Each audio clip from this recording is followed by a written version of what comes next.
hidup.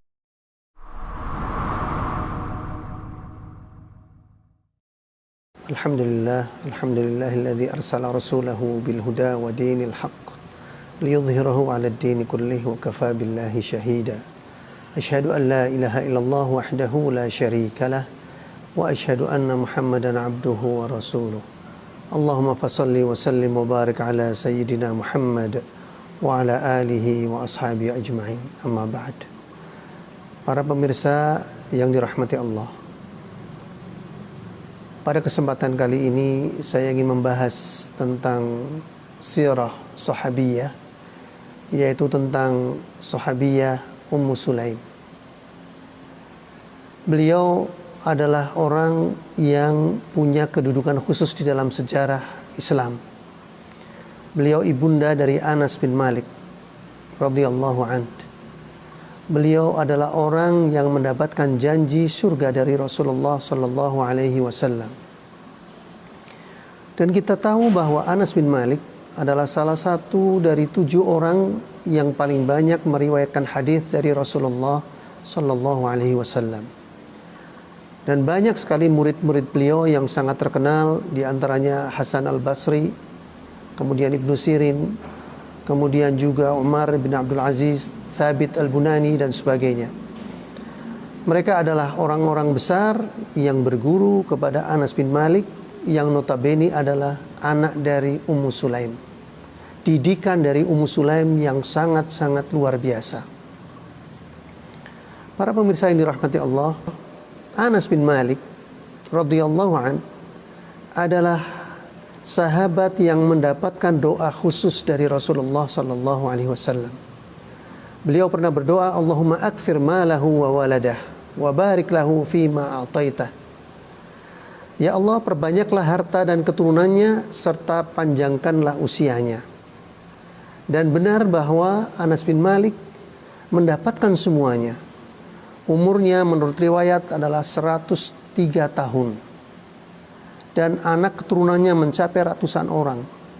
Bahkan saat beliau masih hidup di zaman Hajjaj bin Yusuf, dikatakan oleh salah seorang putrinya, yaitu Umainah, sudah ada 129 orang dari anak cucunya yang sudah meninggal. Begitu panjangnya umur beliau Anas bin Malik. Para pemirsa yang dirahmati Allah, kalau kita membahas Anas bin Malik, tentu kita harus membahas Ummu Sulaim. Dan memang disinilah yang kita akan fokus.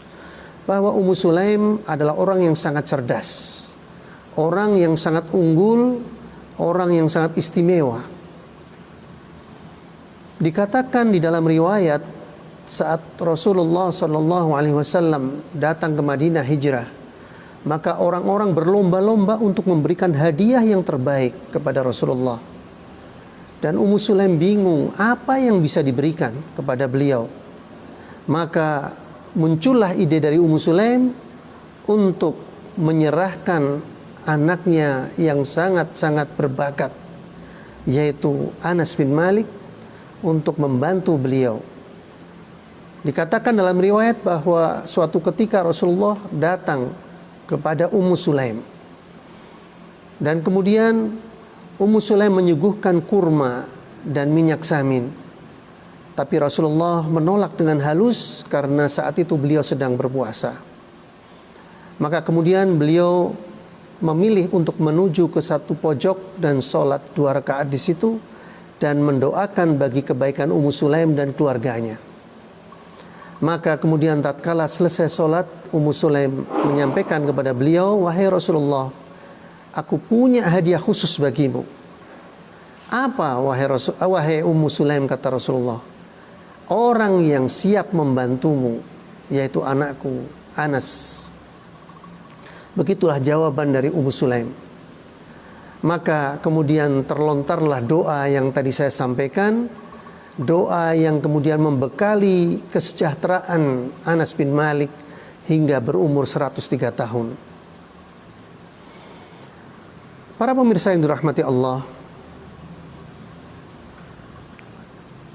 begitu cintanya Ummu Begitu cintanya Ummu Sulaim kepada Rasulullah SAW sampai beliau menghadiahkan anak terbaiknya, anak sematawayangnya kepada Rasulullah SAW.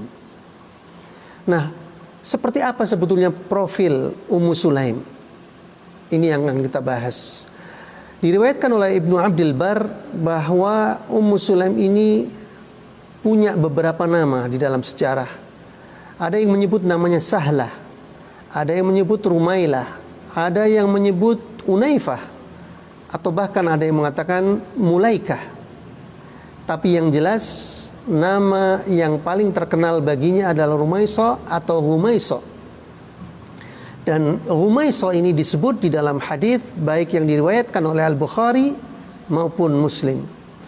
Di dalam riwayat Al-Bukhari dikatakan oleh Jabir bahwa Rasulullah SAW bersabda, "Ra'aituni dakhaltul jannah fa idza ana birrumaisa imraati Abi Talhah."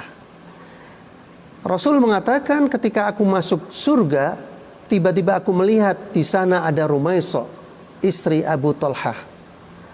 Kemudian di dalam riwayat Imam Muslim dikatakan bahwa dakhaltul jannah fasami'tu khashfatan faqultu man hadha?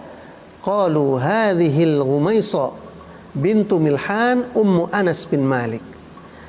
Dikatakan bahwa Rasulullah mendengar seseorang atau mendengar terompa seseorang, dan kemudian beliau bertanya, suara siapa ini? Maka para malaikat menjawab, itu adalah suara Rumaisa binta Milhan, ibunda Anas bin Malik. Para pemirsa yang dirahmati Allah, Ummu Sulaim selain cemerlang akalnya juga terkenal sangat penyabar dan bahkan pemberani. Berangkat dari sifat-sifat utama ini, maka Anas mewakili. Berangkat dari sifat-sifat yang istimewa ini, maka Anas mewarisi sifat beliau. Sehingga Anas bin Malik kemudian terkenal di dalam sejarah, memberikan banyak saham yang sangat besar, khususnya di dalam periwayatan hadis. Kemudian pemirsa yang dirahmati Allah, perlu saya sampaikan bahwa sebelum menikah dengan Abu Talhah, Ummu Sulaim adalah istri dari Malik bin Nadhr, yaitu ayah Anas. Namun saat Islam sudah mulai dianut oleh penduduk Madinah, Malik ini menolak untuk masuk Islam. Bahkan dia marah saat anaknya disyahadatkan oleh ibunya Ummu Sulaim. Mau dibawa kemana anak kita? Kata beliau kepada Ummu Sulaim. Maka Ummu Sulaim mengatakan, saya akan bawa anak ini ke dalam hidayah, ke dalam agama Allah, dan akan saya jauhkan dari kesyirikan yang kamu anut. Maka marah besar, dan keluarga itu kemudian setiap hari diwarnai dengan konflik yang luar biasa, hingga akhirnya Malik tidak sabar dan meninggalkan Ummu Sulaim, dan kemudian dia pergi ke Syam, dan kemudian dia meninggal di sana, sehingga dia meninggal dalam keadaan kafir. Setelah Ummu Sulaim ditinggalkan oleh suaminya, maka dia kemudian menikah dengan Abu Talhah yang terkenal sebagai Zaid bin Sahal. Saat Ummu Sulaim meminang saat Ummu Sulaim dipinang oleh Abu Talhah, tentu Abu Talhah saat itu masih dalam keadaan musyrik, sehingga Ummu Sulaim menolak pinangannya. Ummu Sulaim mengatakan, wahai Abu Talhah, sungguh pinangan orang semacam engkau tidak layak untuk ditolak. Karena memang Abu Talhah terkenal sebagai pria yang ganteng, kaya raya, bangsawan, dan ahli di dalam bela diri, khususnya memanah. Jadi siapa wanita yang sanggup menolak pinangannya? Tetapi atas nama akidah, Ummu Sulaim tidak menerima itu semua. Sehingga Abu Talhah penasaran, kamu ini menolak pinanganku atas dasar apa? Kamu butuh harta benda, emas, perak? Katakan. Maka Ummu Sulaim menjawab dengan tegas, cuma perak, emas, maaf, saya tidak butuh itu semua. Kalau engkau serius meminangku, aku hanya butuh satu, engkau masuk Islam. Maka omongan ini menghunjam tajam masuk ke dalam hati Abu Talhah. Dan kemudian setelah melihat tanda-tanda bahwa Abu Talhah ini terkena ucapan dakwah dari Ummu Sulaim, maka Ummu Sulaim tidak membiarkan begitu saja. Maka Ummu Sulaim mendakwahi dia dengan lebih banyak. Wahai Abu Talhah, engkau setiap hari menyembah patung yang dibuat dari kayu. Banyak orang yang menggunakan kayu itu untuk kayu bakar. Bagaimana mungkin kau menyembah sesuatu yang orang lain kemudian menggunakannya untuk sesuatu yang remeh? Itukah Tuhanmu? Mohon maaf, kalau aku hanya bertauhid, menyembah Allah semata, maka kalau engkau serius meminangku, silahkan masuklah ke dalam agama tauhid ini. Maka Abu Talhah kemudian setelah berpikir beberapa waktu, mengambil keputusan untuk menikahi Ummu Sulaim. Dan kemudian jadilah keislaman Abu Talhah ini menjadi mas kawin dari perkawinan itu. Para pemirsa yang dirahmati Allah, setelah menikah dengan Abu Talhah, maka Ummu Sulaim tidak lama kemudian mengandung dan kemudian melahirkan seorang anak yang sangat-sangat cakep dan sangat menyenangkan. Rasulullah sering sekali bertemu dengan anak ini yang dikenal sebagai Abu Umair dan kemudian menggodanya. Satu saat mendengar bahwa Abu Umair ini sakit, maka Rasulullah kemudian ingin menengoknya. Maka saat menengoknya, beliau melihat wajah dari anak ini tidak seperti biasanya, muram durja. Maka kemudian Rasulullah bertanya kepada ibunya, ada apa ini? Kok Abu Umair ini tidak seperti biasanya ceria? Kali ini dia bermuram durja. Maka Ummu Sulaim menjawab, karena burungnya yang bernama Nughair mati. Maka melihat yang seperti ini Rasulullah sallallahu alaihi wasallam iba dan berusaha menghiburnya.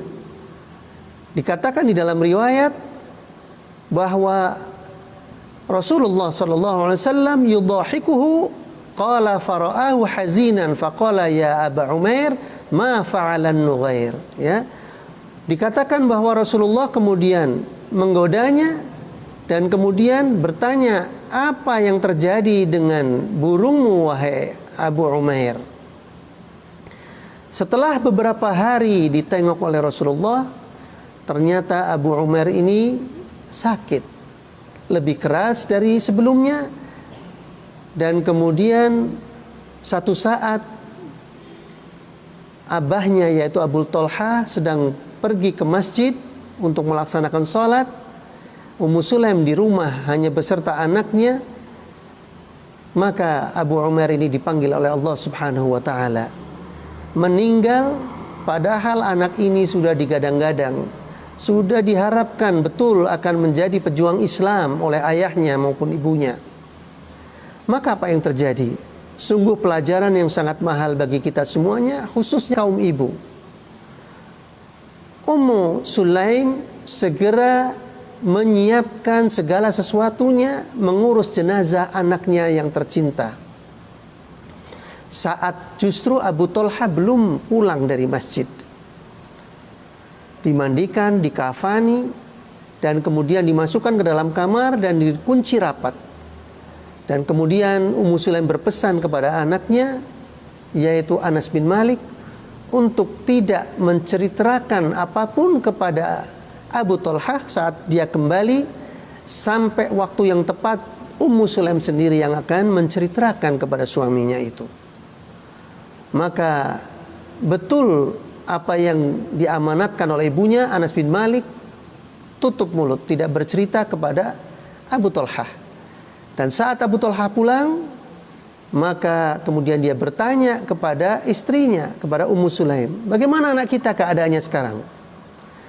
Maka Ummu Sulaim luar biasa, dengan tegar dan tanpa ada isyarat sedikit pun dia sedang bersedih. Dia mengatakan keadaan dia lebih baik dari yang sebelumnya. Dia katakan keadaan anaknya lebih baik dari yang sebelumnya, padahal ini sudah mati. Maka merasa nyamanlah Abu Talhah. Dan kemudian segera Abu Talhah diajak ke ruang makan dan kemudian mereka pun bersantap malam. Setelah selesai, kenyang, ngobrol sejenak, dan kemudian bertanya beberapa kali tentang anaknya, dan Ummu Sulaim berhasil mengalihkan perhatian Abu Talhah. Maka kemudian mereka pun masuk ke kamar istirahat, ke kamar tidur. Dan malam itu menjadi malam yang menyenangkan bagi kedua suami istri itu. Tentu hati Ummu Sulaim hancur, tetapi demi untuk menunjukkan kasih sayang dan pengabdiannya yang luar biasa kepada suaminya, Ummu Sulaim menutupi semuanya. Dia tidak ingin Abu Talhah datang dalam keadaan yang capek kemudian mendengar berita yang buruk. Maka malam itu kemudian Ummu Sulaim memberikan yang terbaik kepada suaminya Abu Talhah.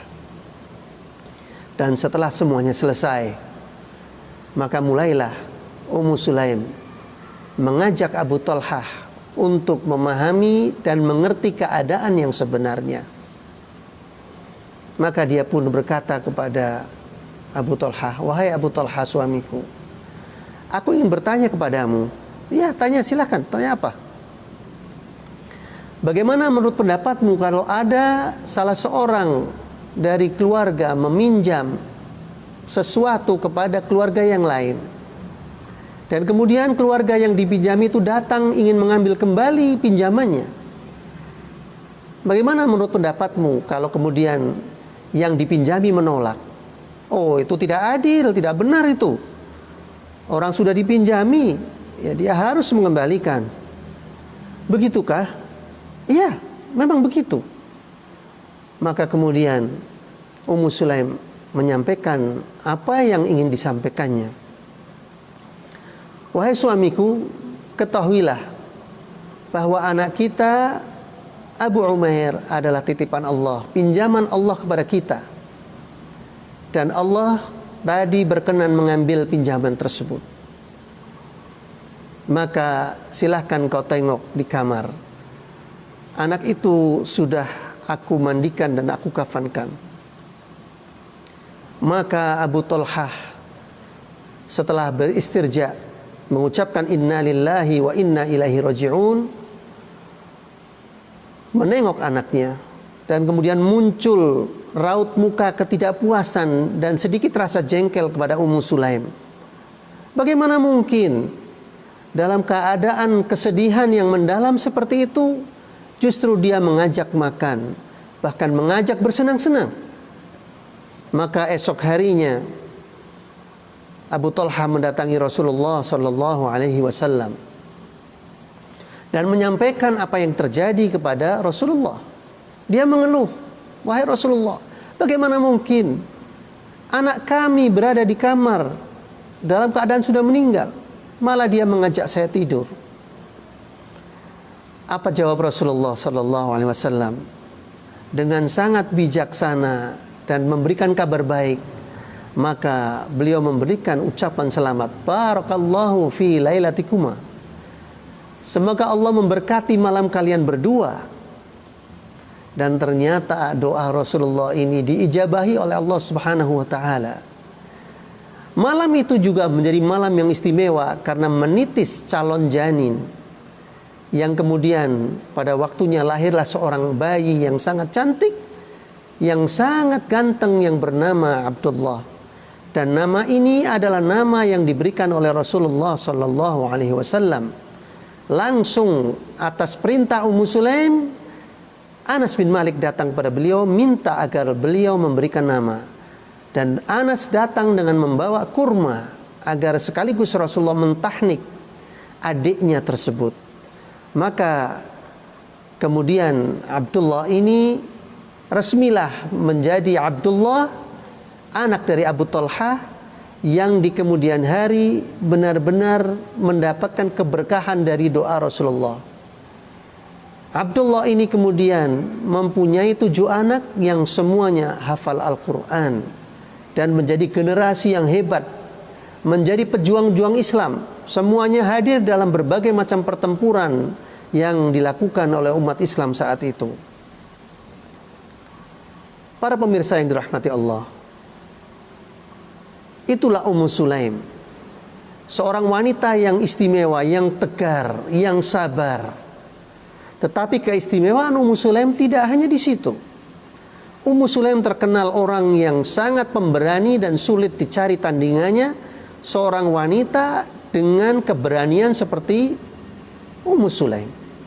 Dikatakan bahwa dalam perang Hunain, Abu Thalhah suaminya melihat istrinya tiba-tiba sedang memegang sebilah pisau. Maka kemudian dia datang kepada Rasulullah menyampaikan berita ini. Wahai Rasulullah, lihatlah Ummu Sulaim keluar rumah sambil membawa pisau. Dan kemudian disiapkannya untuk melakukan peperangan. Maka kemudian Rasulullah pun bertanya kepada Ummu Sulaim, mengapa engkau bawa pisau itu? Maka beliau menjawab, wahai Rasulullah, pisau ini sengaja aku siapkan untuk menyobek perut orang musyrik yang coba-coba berani menyentuhku, mendekatiku. Jadi Ummu Sulaim betul-betul orang yang sangat cemburu kepada agamanya. Dan setiap muslimah memang wajib memiliki yang namanya ghirah, kecemburuan di dalam beragama. Dan kecemburuan itu sampai kepada derajat yang memang luar biasa. Tidak sudi untuk disentuh oleh orang kafir, maka dia menyiapkan sesuatu yang bisa menyakiti mereka saat mencoba menyakiti beliau. Di dalam riwayat, Imam Az-Zahabi menceritakan bahwa Ummu Sulaim juga ikut serta dalam perang Uhud bersama Rasulullah. Dan kita tahu perang Uhud adalah perang yang sangat menyakitkan bagi kaum muslimin, karena saat mereka di ujung kemenangan dan kemudian berbalik saat ada ketidakdisiplinan dari sebagian kaum muslimin.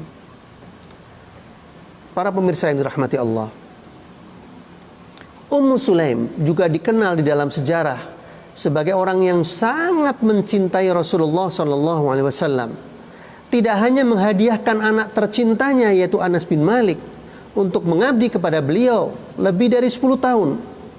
Tapi juga beliau saat didatangi oleh Rasulullah, karena memang Rasulullah kadang-kadang datang ke rumah Ummu Sulaim. Dan Ummu Sulaim hanyalah satu-satunya wanita yang didatangi oleh Rasulullah SAW. Ini keistimewaan Ummu Sulaim. Padahal Ummu Sulaim bukan istrinya, bukan kerabatnya. Tetapi keistimewaan ini diberikan karena Rasulullah mengingat jasa-jasa baik saudaranya yang meninggal di dalam peperangan, yang bernama Haram bin Milhan. Jadi Ummu Sulaim selalu membuat Rasulullah iba karena ditinggalkan oleh saudaranya, sehingga kemudian Rasulullah sering menengok beliau. Dan saat ditengok ini, satu saat beliau istirahat di atas tikar yang sangat sederhana, dan udara saat itu panas sekali sehingga beliau berkeringat sangat banyak. Maka saat Rasulullah SAW bangun, banyak sekali bekas keringat yang ada di dalam tikar itu. Maka Ummu Sulaim berusaha dengan sekuat tenaga dan susah payah untuk menampung keringat itu di dalam sebuah botol. Inilah yang disebut dengan tabarruk, dan tabarruk ini hanyalah pantas dan boleh dilakukan terhadap Rasulullah sallallahu alaihi wasallam. Melihat tingkahnya ini, maka Rasulullah heran, apa yang sedang kau lakukan? Maka Ummu Sulaim menjawab, aku sedang tabarruk, mengambil berkah dari tubuhmu wahai Rasulullah. Nah, inilah salah satu yang dilakukan oleh Ummu Sulaim untuk menunjukkan kecintaannya kepada Rasul sallallahu alaihi wasallam. Kemudian suatu ketika Rasulullah masuk ke rumah Ummu Sulaim, dan kemudian beliau melihat ada tempayan tempat air yang tergantung di dinding. Lalu beliau meminumnya sambil berdiri. Maka segeralah Ummu Sulaim mengambil tempayan itu dan memotong mulut tempayan tersebut, di mana dengannya Rasulullah SAW minum, dan potongan itu kemudian disimpannya sebagai bentuk kecintaannya kepada Rasulullah SAW. Kemudian para pemirsa yang dirahmati Allah, di dalam bagian terakhir dari apa yang ingin saya sampaikan tentang kisah Ummu Sulaim, saya ingin menyampaikan jasa-jasa Ummu Sulaim dalam sejarah, di mana disebutkan oleh Imam Az-Zahabi, Ummu Sulaim meriwayatkan 14 hadis dari Rasulullah sallallahu alaihi wasallam, yang diantaranya satu muttafaqun alaih, dan kemudian satu hadis khusus diriwayatkan oleh Al-Bukhari, dan 2 hadis oleh Imam Muslim. Inilah jasa di dalam periwayatan hadis yang dimiliki oleh Ummu Sulaim. Dan Ummu Sulaim wafat di masa kekhalifahan Utsman bin Affan, sehingga Ummu Sulaim ini mengalami zaman kekhalifahan sampai Khalifah Utsman bin Affan. Semoga Allah Subhanahu wa taala meridhoinya dan kemudian menjadikan kisah beliau ini sebagai inspirasi bagi kita, khususnya bagi kaum wanita di zaman ini, tentang bagaimana Ummu Sulaim menjadi seorang yang pemberani, dan keberanian ini menitis kepada anaknya, dan bagaimana Ummu Sulaim ini seorang penyabar sampai sanggup mengurus jenazah anaknya sendiri dengan tangannya sendiri tanpa bantuan orang lain, dan tidak ada tangisan sama sekali, sampai membuat suaminya terkelabui, tidak nyangka sama sekali bahwa anaknya yang katanya keadaannya lebih baik di kamar sebelah ternyata sudah meninggal. Inilah beberapa hal yang layak menjadi pelajaran bagi kita. Demikian, subhanakallahumma wa bihamdika, asyhadu an la ilaha illa anta, astaghfiruka wa atubu ilaik. Wassalamualaikum warahmatullahi wabarakatuh.